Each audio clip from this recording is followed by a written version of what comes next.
We are ready to roll. Come on, YouTube, start it up, start it up. There we go. Awesome. All right. Looks like we're ready to roll. All right. So without any further ado, let's go ahead and, whoops, almost forgot to get my camera set up. One last fix. There we go. Awesome. All right, let's go ahead and get started. Hello, world. My name is Don, and you're watching Showcase for the week ending Sunday, April 10, 2022. Stop the presses. This is our Sunday show, and that means weird headlines with your live chat comments. With me tonight is Miss Kiara Douglas. Hey, Kiara, good to see you once again. How are you feeling tonight? Good. How are you? Doing all right, thanks.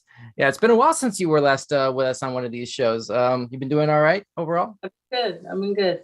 Cool. Awesome. And thank you at home for joining us as well. Don't forget to hit that like button and the subscription bell. And as always, if you're with us live, drop us a line in the live chat and we might read it off on the air. So let's go ahead and get started with weird news headlines. First order of business. This is from the Mirror. Will Smith slapping Chris Rock immortalized in ink on tattoo lover's leg. Let me go ahead and start this timer really quickly. Here we go. 5-minute hourglass timer so we don't run over. So here we go. The moment that Will Smith slapped Chris Rock at this year's Oscars ceremony has been immortalized as a tattoo lover got a frame from the video inked on his leg. It was the moment that defined the event on March 28, and since then, a video of the incident has been shared far and wide. John Arden, age 36, is a tattoo artist working in Birmingham, and he was approached by a customer who said they wanted to get a tattoo to remember the moment. John thought that was hilarious, so together they decided which frame from the video the anonymous customer wanted, and soon they had it immortalized in ink on their leg. And there we go. Oh, wow. I mean, yeah, Kira, what's your first reaction to this? The frame could be a little bit bigger. But that's like actually a good, decent tattoo. Yeah, like I can imagine. See, friends of mine who have had a lot of work done, a lot of tattoo work done, like they will unhesitatingly tell you like how painful it is, like depending on the details and the level of like ink that has to be put down. Oh my goodness, I have no idea how much time it took to do this, but oh my goodness, that's a lot of ink that had to be put on for that. That must have been excruciating. Man, Kara, where does this rank in like the weirdest tattoos for you, do you think? It's not necessarily weird. That's just a lot of audacity. Like that, like art is subjective, but like you don't even know them and you weren't even there, but you want it somewhere on your body. I guess go off.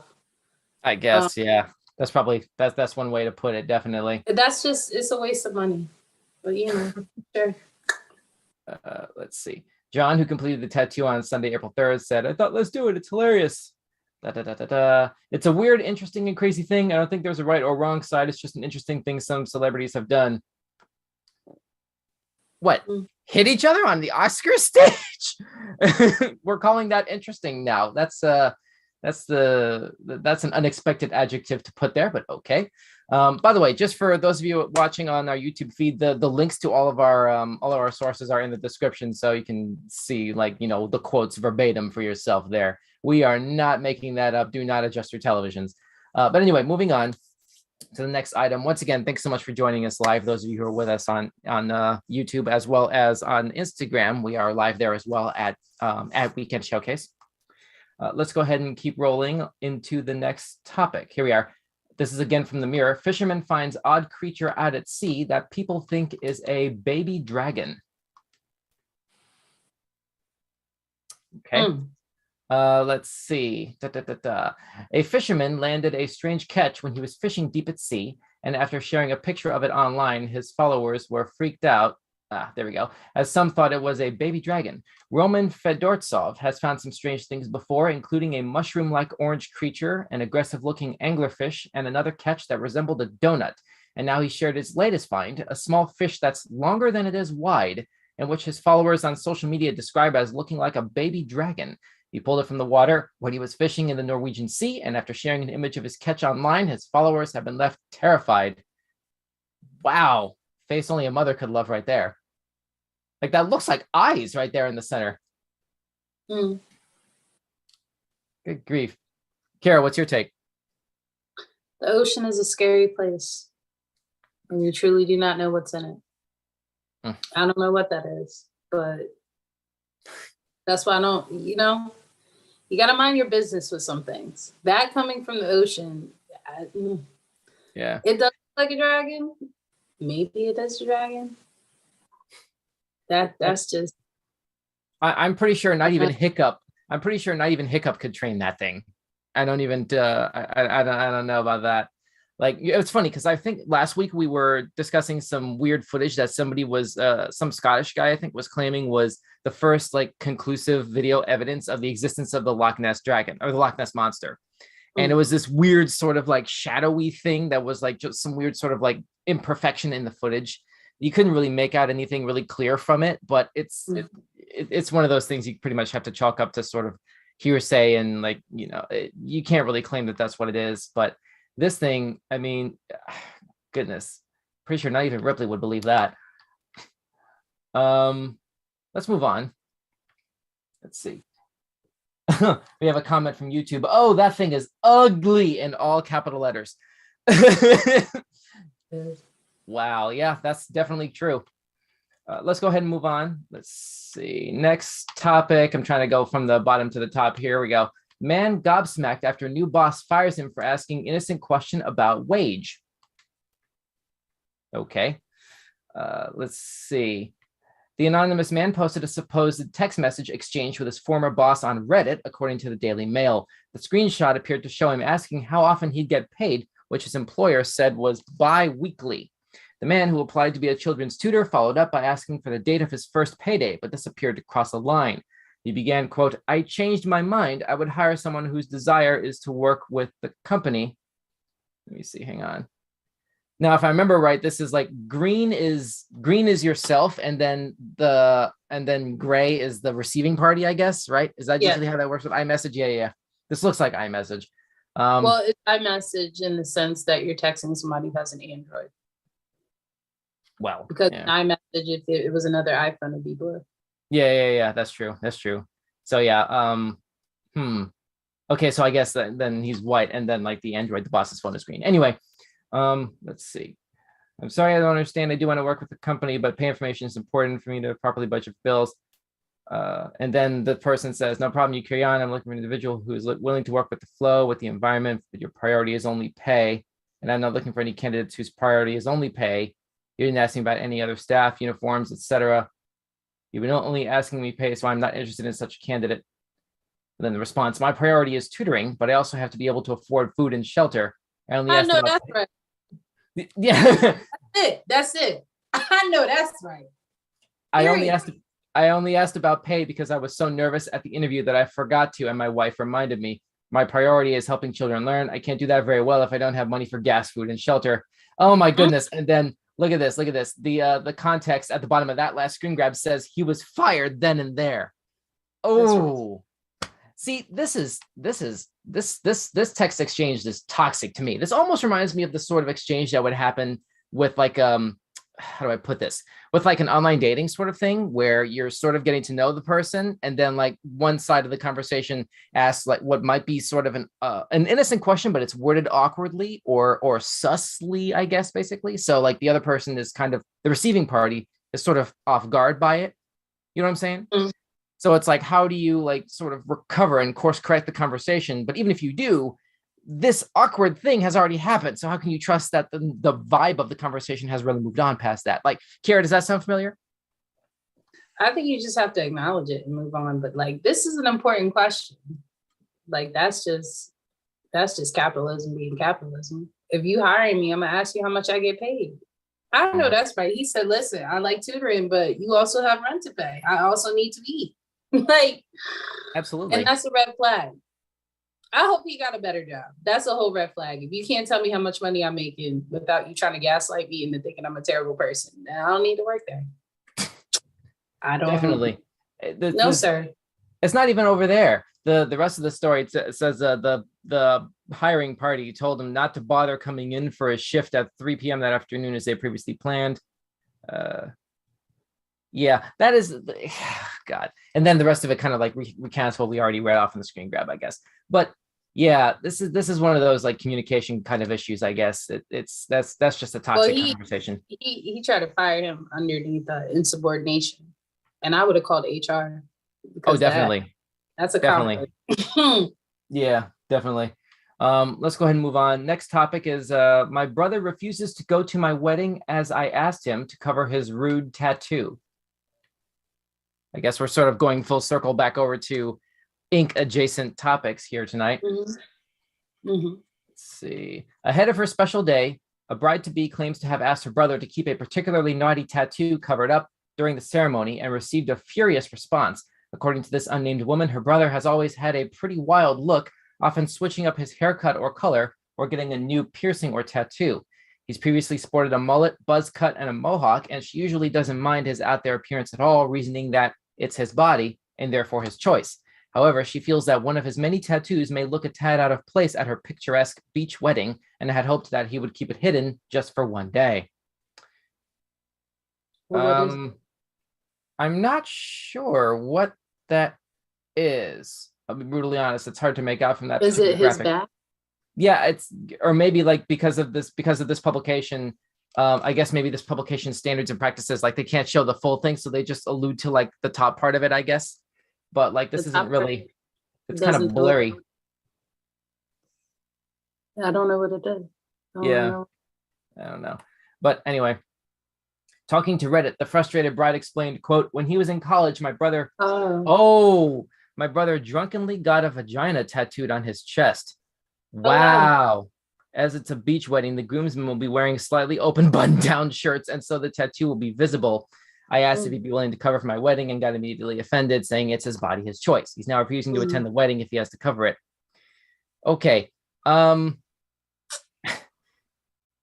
Man, this is one of those situations, like you want to be respectful of the situation, you know, and then at the same time,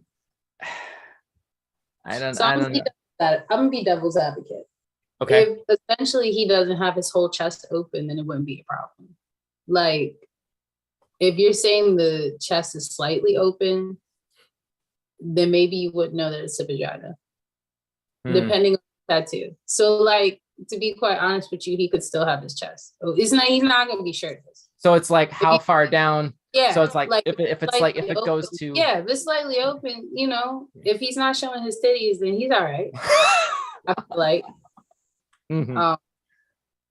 But like, also, I need to see the tattoo. You guys would. It depends on how big the tattoo is. That's the real question. I get her. I understand. Because you're wild. You're wilding. Out of all things you could have got on your chest, you're bugging. Yeah. But at the same time, you know, if we're not fully exposed, then like he could actually just, you know, be okay with, you know, I don't know. Yeah, I gotta agree with you there. Like this is one of those things that like there's got to be a way to compromise this one, you know, at the absolute least, in the sense of making sure that, you know, family can be there to support on your special day. That's all. I guess that's basically all that can be said about this, basically. Yeah, I see why they couldn't show that full thing. Good thing he didn't turn around. And that's crazy. It's like, good night, everybody. All right, let's move on to the next topic. Here we are. So this is from UPI. Inert World War II grenade found among potatoes at New Zealand factory. What? It's very common. Did you say that's common? You've heard of this before? I've heard of, there have been many stories of grenades and other just military artillery that has been lost in World War II. That during Reconstruction in different parts of the countries, you find them. Because they were, I mean, you know, the whole point of military is you hide all your secrets, but like stuff that has been reconstructed, if you never went back to get whatever you left and you just left it there, like there have been places that have found bombs, IEDs, grenade launchers, like it's there. and I'm pretty sure they still exist. It's just, yeah. I mean, even how World War II, how it ended, and how throughout the whole, because that main war was, secrecy on top of that. Yeah, it's not that, it's actually very common to find artifacts in World War II. Wow. And I am watching the wrong History Channel specials if that's the case, because this is the first time hearing of any of this. Yeah. Oh, no. I've seen it. I've seen a couple of the articles here and there finding it. So, Wow, that's bizarre. And the crazy part is like, if you mess around, that grenade would still probably explode. Probably the same could be said of like, mines that are left behind from World War I or something underwater. Those things have just been sitting there, but that doesn't necessarily mean that they're duds after all these decades. Those things could probably still put hurt. If you never go back to get what else you've had of your artillery, then what do you think is going to happen? That's my other question. Like putting wildlife at risk too. Yeah, but workers at I'm just now starting to read the article. Sorry. Workers at a French fries factory in New Zealand discovered that an object that initially appeared to be a muddy potato on the conveyor belt turned out to be an inert training grenade dating back to World War II. I'm reminded of that scene from the first Captain America movie where remember Tommy Lee Jones throws out a grenade onto the training platform and grenade, and then turns out to be a deliberate dud. It's like, oh, so this is what happened with that grenade after Steve got up.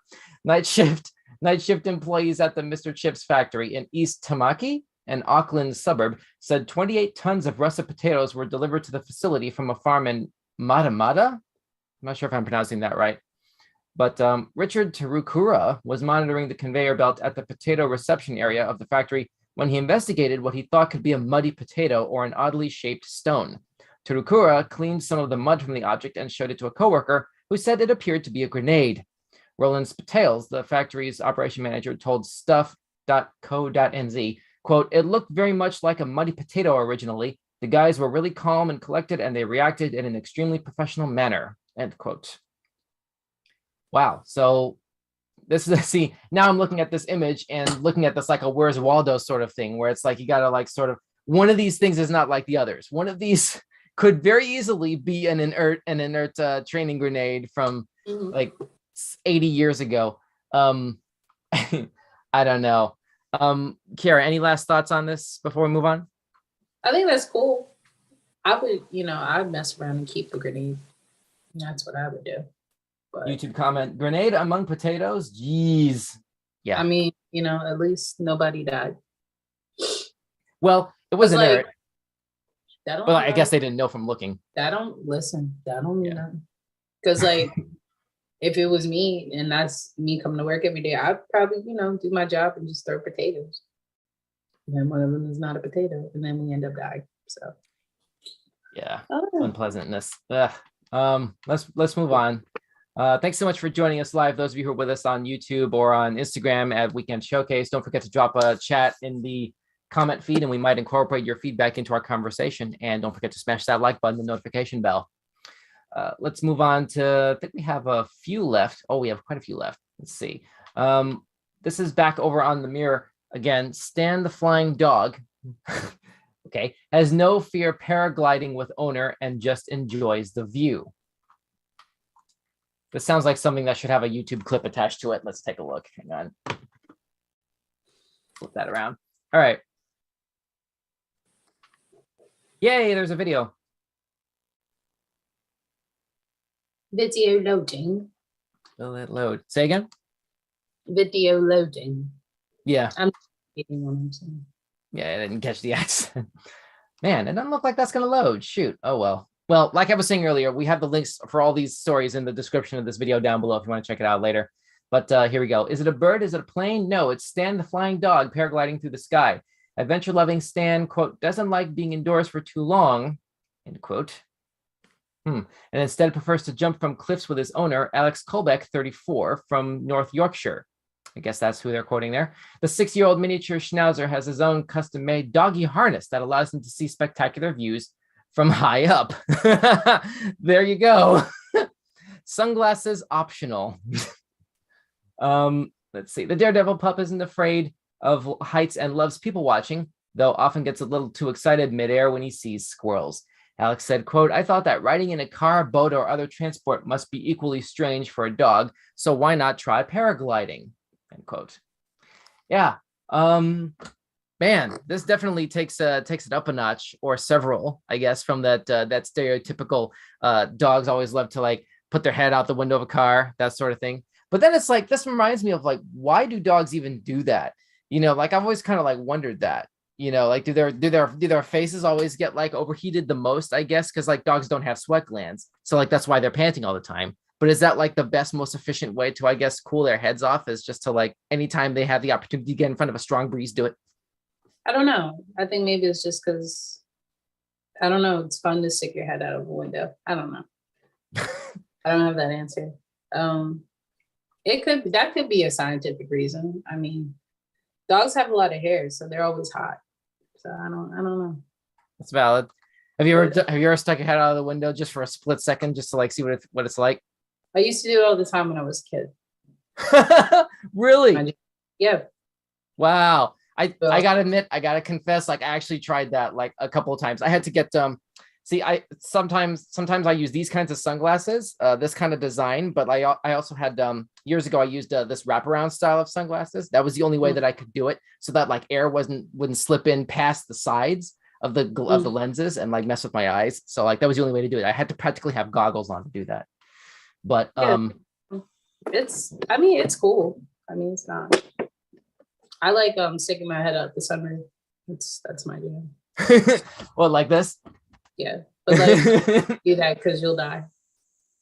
I got told. Yeah, no, it's a real thing. So I was like, okay. No, because like the way that gravity works, in physics, like if you really go at a certain force, like you'll behead yourself. It's a real thing.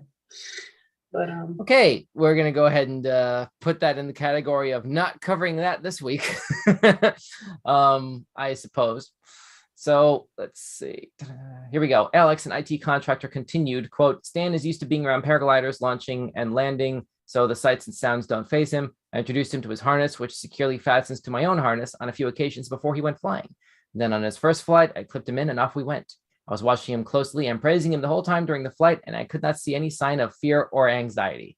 End quote. Well, I mean, at that point, the dog is along for the ride no matter what. So shout out to Stan. Shout out to Stan. Yeah. Oh, that's true too. I aspire to be like Stan. Is that the beginning of a hashtag now? Hashtag be like Stan. Hashtag be like Stan. There you go. You heard it here first, folks. We're starting a new hashtag here. Let's go ahead and move on. The next topic on the docket here. Let's see. Once the list fully populates here on my screen, here we are.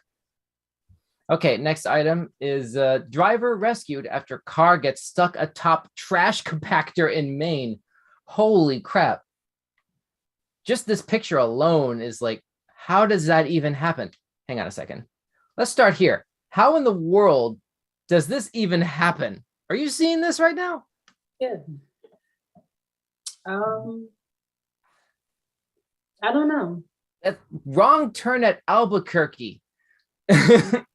Good grief. Let's see. The East Millinocket Police Department said police responded alongside personnel from the Millinocket Fire Department on a report of a driver stranded in a vehicle that was stuck over a trash compactor at the Millinocket transfer station. The driver was unable to get out of the vehicle because their door was directly above the trash compactor's opening, police said. Firefighters were able to rescue the driver, who was not injured, and the responders were then able to remove the vehicle with the help from Bouchard and Sons Towing. Okay. Let me see. I don't see any other information down here. Presumably the driver is okay now, but wow.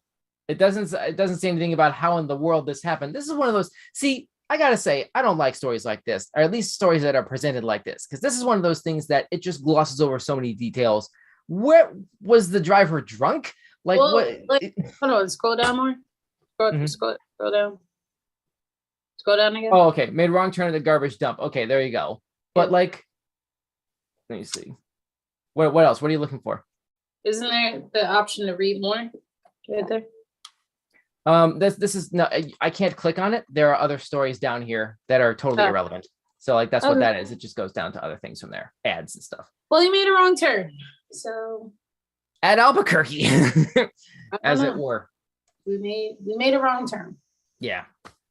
But I mean, like, I don't know, because this just feels like one of those things that, like, good grief. I don't know. Maybe like absolutely all else fails. Like this could be a thing where like, hey, you can make a wrong turn resulting in an incident like this, and like, okay, the front left side of the bumper kind of needs to be put back in place, but remarkably low damage to the car considering. Considering. Well, Just don't open up the compactor. I don't know. I like because if you take the car out, first of all, his tires are gone. Well, It's well, I mean, I think it's considered a totaled car. I don't know. yeah, but you can get like a salvage title and it can still like go, depending on the extent of the damage and the extent of what it would cost to repair the damage. I mean, I hope he has good insurance. Oh yeah. I don't know how the insurance company feel about that. Yeah, no, this definitely can't be filed under like, act of nature, act of God, I think is what it's called, technically speaking, in insurance terms. Yeah. So anyway, all right, let's move on.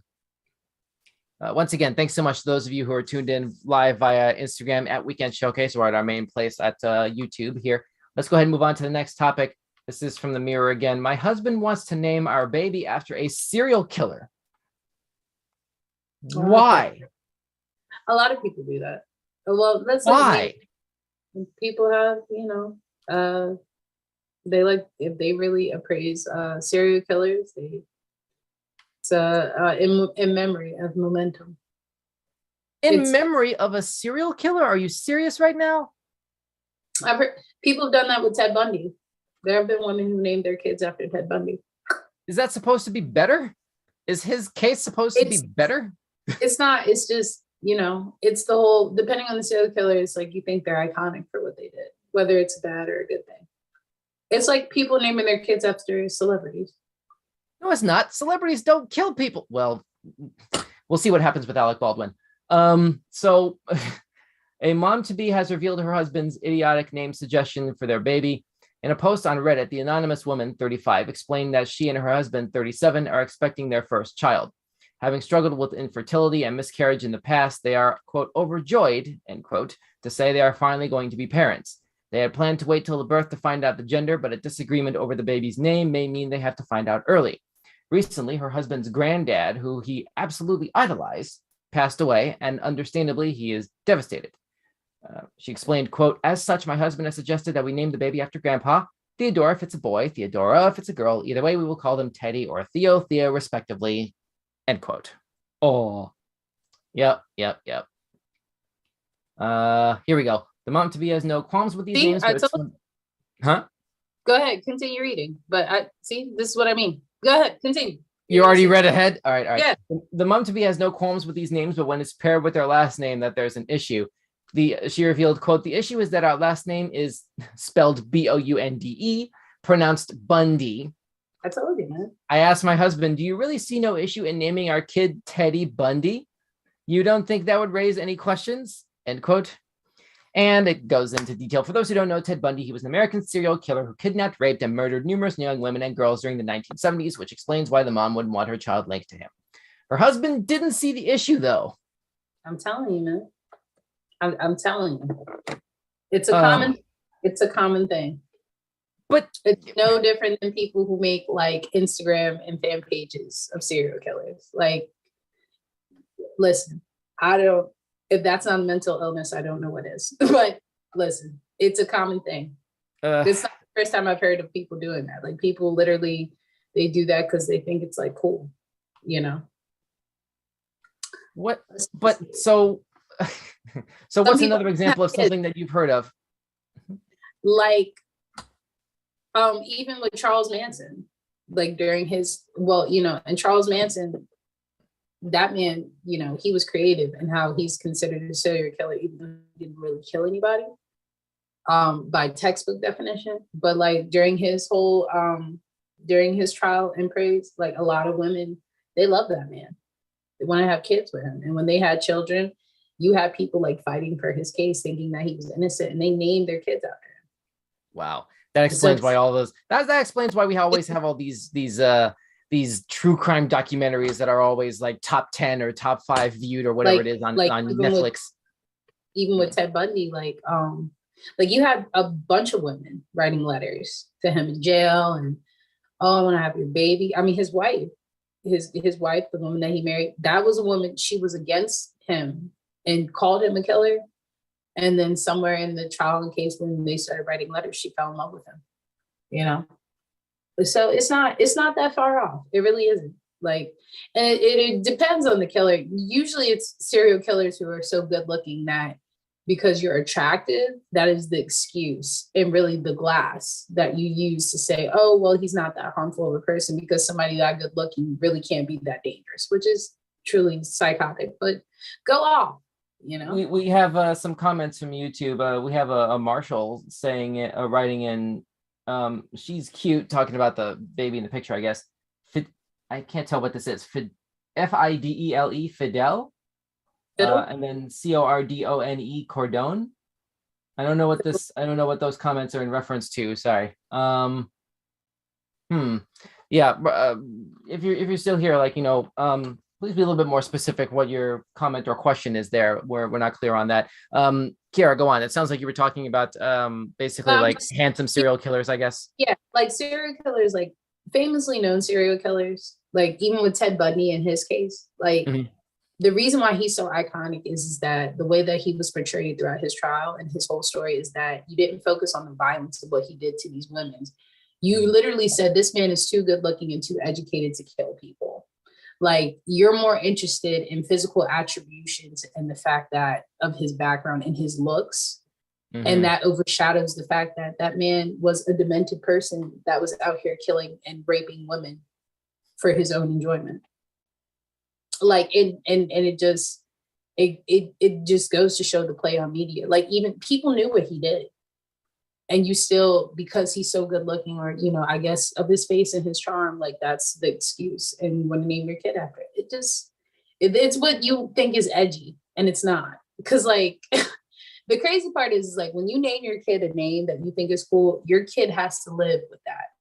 You only at least until the child is old enough to change their own name. Yeah, but that's a lot of money and that's a lot of paperwork. And not everybody got stacks like that to just change your whole identity. But you doing that and the intention behind that, like that matters. And you look stupid doing that because you have, you're enamored by somebody. Not even a good person. Just, I don't understand. He don't deserve to be a father. Cancel him. I don't know. Cancel the husband. Cancel the husband in this story. Is that what you're saying? I would divorce you. You have problems. Wow. We need to go to therapy. We need to have a talk. We need to have a chat. Wow, that's there's Miss Kiara swiping left on that entire conversation right there. Let's move on to the next topic and move along. Let's see. Next item is from the Mirror again. Mom left in tears as kids smear black paint all over newly decorated house. Ooh, no. Oh, no. Wow. So a mom was left in tears after discovering her two mischievous children had completely wrecked their newly decorated bungalow after cracking open a pot of black B&Q paint. I almost said barbecue. B&Q. Carrie Jones and her partner, Callum Sheriff Johnson, his middle name is Sheriff? Wow. Have spent more than 4,000 pounds? Is that pounds? Okay. Decorating their home after moving back in October and were therefore dismayed to see the damage inflicted by their daughter's creative art project. On the morning in question, Carrie was awoken by the sound of Callum yelling, "Get up!" before quickly realizing that little Lacey Ray, age 4, and Eliza Skye, age 2, had ruined the whole house with their artistic endeavors. Footage taken by the gobsmacked 22-year-old mom shows black footprints leading from the corridor into the living room where the walls are covered with tiny handprints. Oh, sweet Jesus. Wow. Wow. So, wow. That's a bit much. Yep, handprints. This reminds me of that. This reminds me of that scene from the prequel to Dumb and Dumber. Did you ever see Dumb and Dumber? I don't think so. That was the Dumb and Dumber movie that didn't involve Jim Carrey or Jeff Daniels. It was two different actors they had brought in to portray those two characters in high school. And there's this scene where like it wasn't paint, it was fecal matter, and it was like just sprayed all over like the inside of a bathroom. And the dad walks in. I'm trying to remember. I think it was Bob Saget was the dad, and that was this girl they were talking to's dad in that film, and he reacted basically as one would expect from just like walking in, and the whole room is top to bottom. It's like a coating of just random smatterings of number 2. At least this is paint, but that's just what this reminds me of here. Let's see. Talking to Facebook, I'm going to skip down a little bit more. The full-time mom jokingly offered to give her children away as they ruin everything and think the house is an art gallery, having now destroyed her couch, carpet rug, and 4-month-old kitchen lino? Not sure about that. She and Callum are particularly worried about their 500-pound corner sofa, which they fear is now damaged beyond repair. Wow. Okay. That's a bit much there. Black handprints all over the wall. So parenting moment, Kiara, like how would you deal with this? Hypothetically. Here's the thing. Because I saw this on the internet. Okay. No, listen. Because like children at that age, it really is a creative outlet. So it's something that should not be shamed because like, you have kids who tap into artistry very young.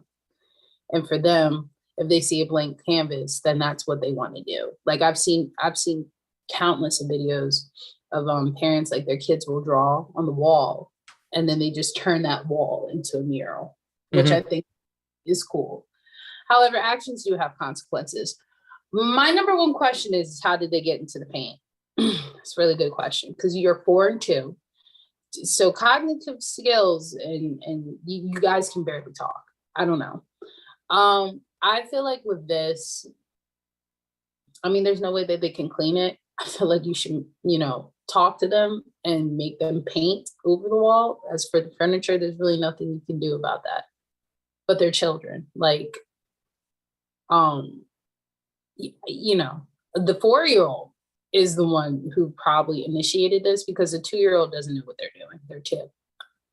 They sort of like going along for the ride of what Big Sis was doing.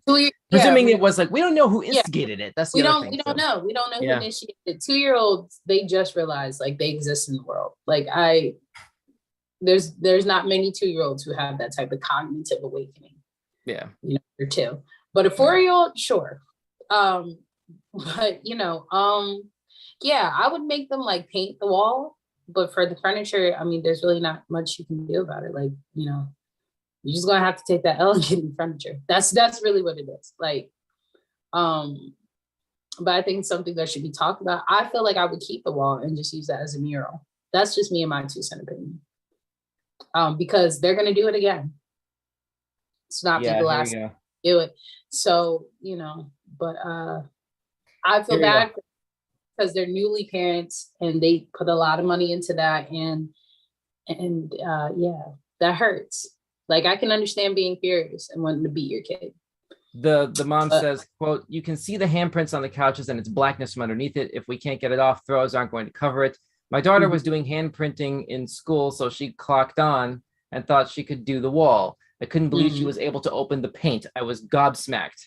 Wow. I was furious, but they're children and they don't understand, so you can't go mad at them. My children are my life, so I wouldn't scream and go mad at them. I held it all in. Before I posted the video on Facebook, I sat on my couch and I cried for about 10 minutes, then realized my tears aren't going to clean this up. Once we got the girls clean, we watched the videos back and cried with laughter and the girls' faces in it.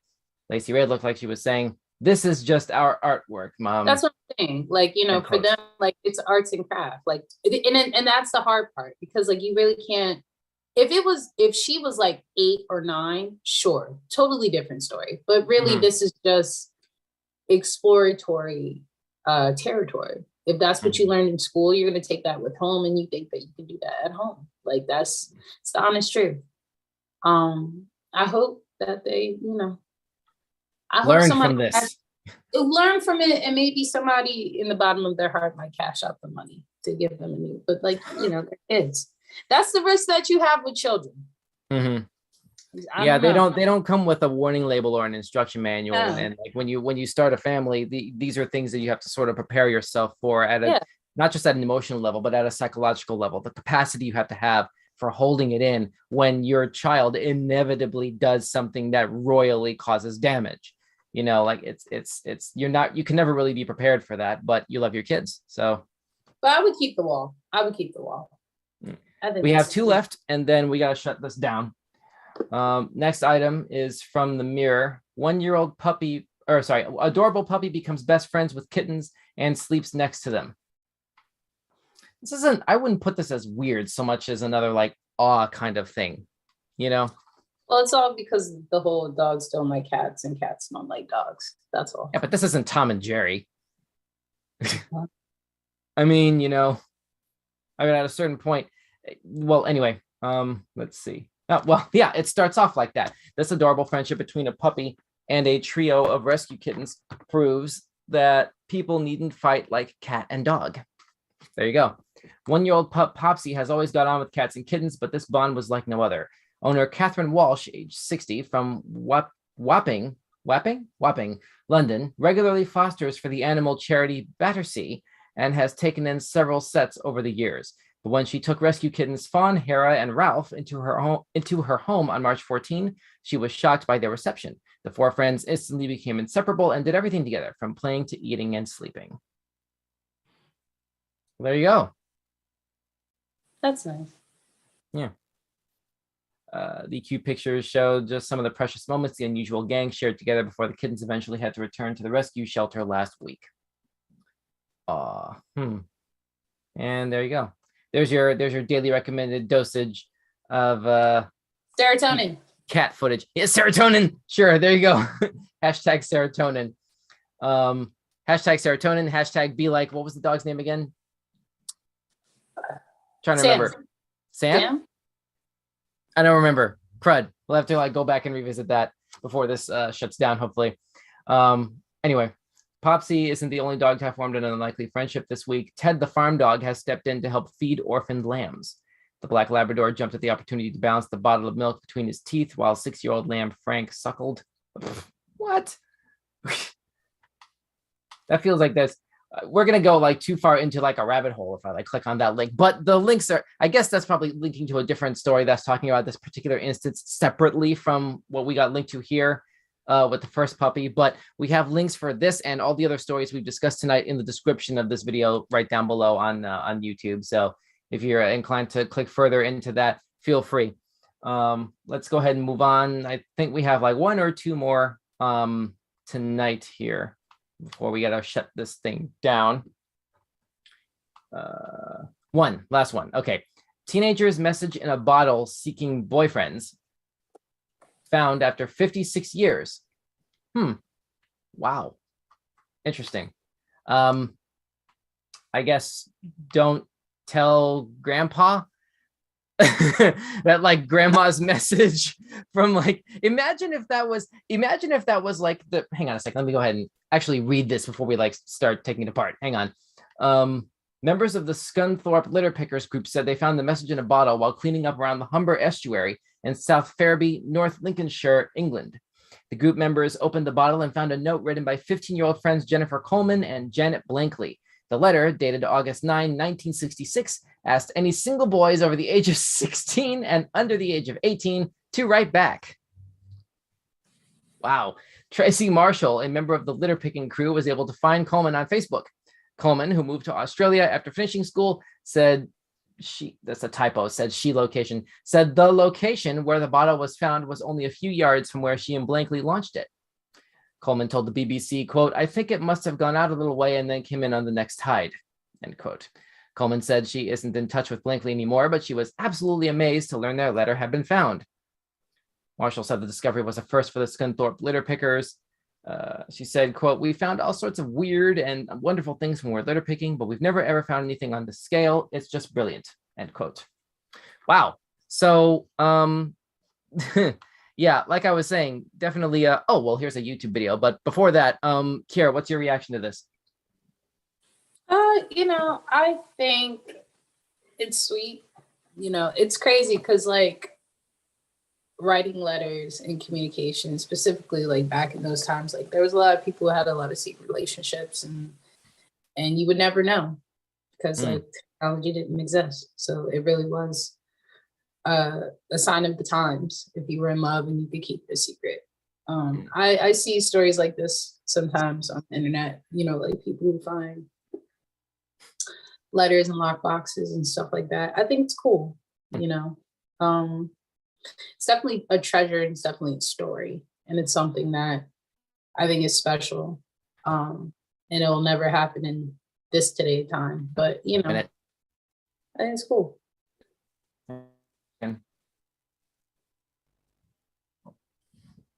Hang on 1 second. Sorry, I think something sort of like almost interrupted the stream right there. Can you still see me? You're frozen. Yeah, shoot. Oh well. But you can still hear me. Yes. Okay. That's very strange. Yeah, I can see on the bottom of the screen it's kind of frozen, but like the main video is still able to record at least. So that's something. Oh geez. Yeah, we're having some technical difficulties right now. I don't know how well we'll be able to salvage this in post-production, but like yeah, this live stream is pretty much kind of doing what it's gonna do right now. Let's go ahead and shut this thing down because this is the last video. Oh, wait a minute. I almost forgot this. Did you want to check out this video really quickly? Or I mean, this is linked in the description. We can just go ahead and yank it here. Yeah.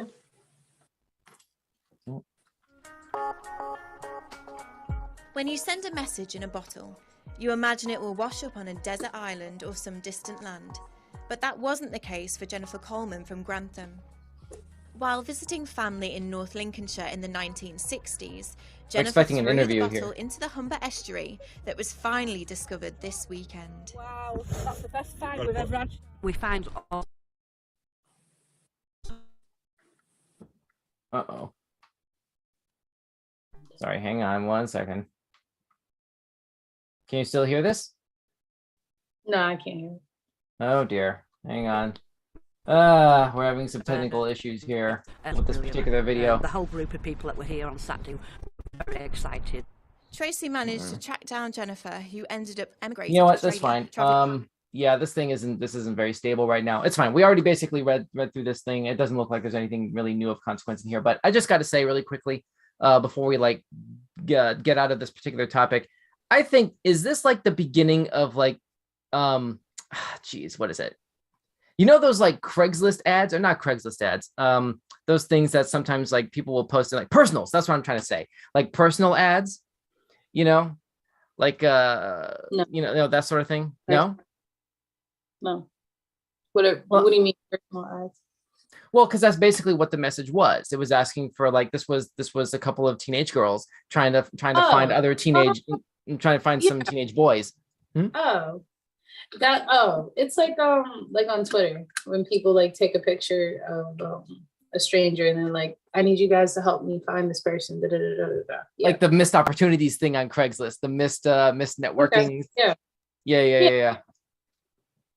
Yeah. So it's like, man, like I was trying to say in the beginning, like don't tell grandpa that we found grandma's I don't know, thirst trap message in a bottle. I don't know. Listen. I don't know. I mean, but that's shoot your shot. Even in those times, shoot your shot. Yeah, there it is. That's like that's the 1960s teenager equivalent of shooting your shot, basically. I guess.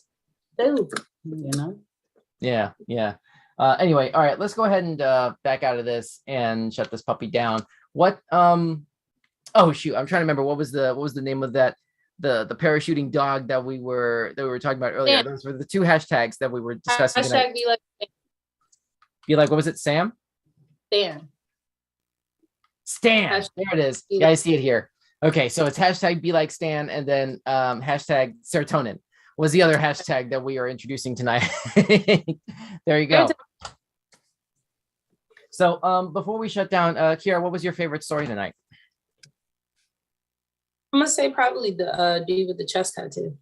You know, The chest I want- tattoo that we couldn't see. yeah, I want to know what the job of employment is. I need to know. It's a Okay. risky choice, but I respect it. You know, he stuck with it. I gotta say, like the trash compactor car thing was like the most amusing thing for me. Like that was just too crazy, basically. You know, it frustrated me the way that it was reported, but I mean, presumably the driver got out of that okay. Between that and the World War II grenade, those were my two biggest ones tonight. But those of you at home, what were your favorite stories for tonight, for this week?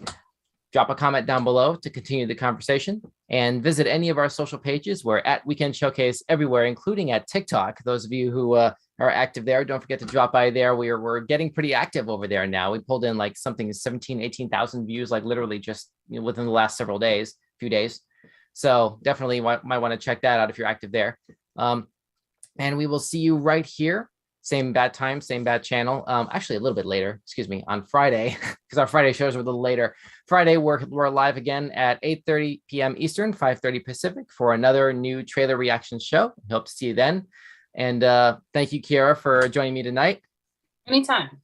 Cool. And thank you at home for watching. For now, be safe and hope you had a great weekend. Showcase you later. Good night.